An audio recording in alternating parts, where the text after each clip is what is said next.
Good morning. I mean, it's morning for me.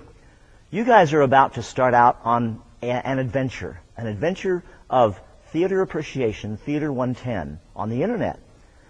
I am going to be talking to you each week in a little video segment that talks to you about the current discussion question that's going to be on the discussion board. And me and my friend Noel here are going to go around the theater. Okay.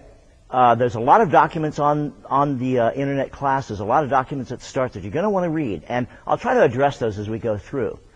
I'm sitting on Taylor Performing Arts Center stage. Here behind me is the orchestra shell, and it's up for any time there's a concert on stage. It bounces the sound out to the auditorium. In our next segment, we'll look at that auditorium. But this segment introduces everything, and what I want to talk to you about today is the discussion question that you will answer and talk about on the discussion board. That discussion question asks you to think about how did theater evolve? Why is there such a thing as theater and how it got there? So, I'm going to tell you a couple of things about that. Theater probably evolved even in prehistoric times.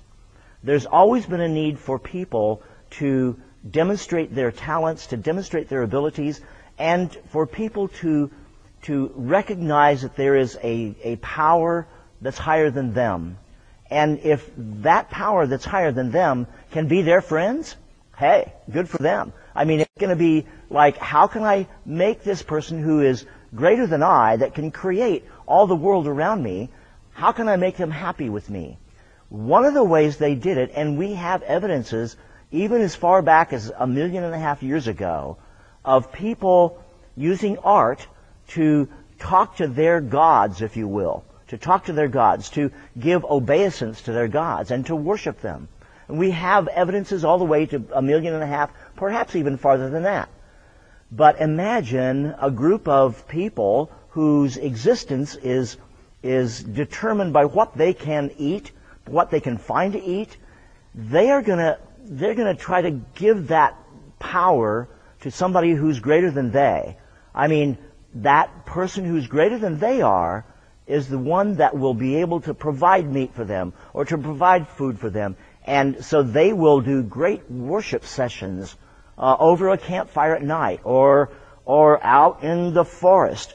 And 2 or 3 people often get up and maybe sing a song, chant, dance, and we can see that throughout human history. All the way up to Native Americans who do that, all the way up to, even today, where plays are performed. Right now, from my vantage point, it's the Christmas season. And here in the Christmas season, we see a lot of plays being performed at churches. These plays have their roots in theater that's evolved from the early prehistoric times. So what I want you to do, and I'll look at my handy-dandy sheet here, I ask you to think, how do you think theater evolved? What possessed people to create theater? And I've given you a few hints. Good luck.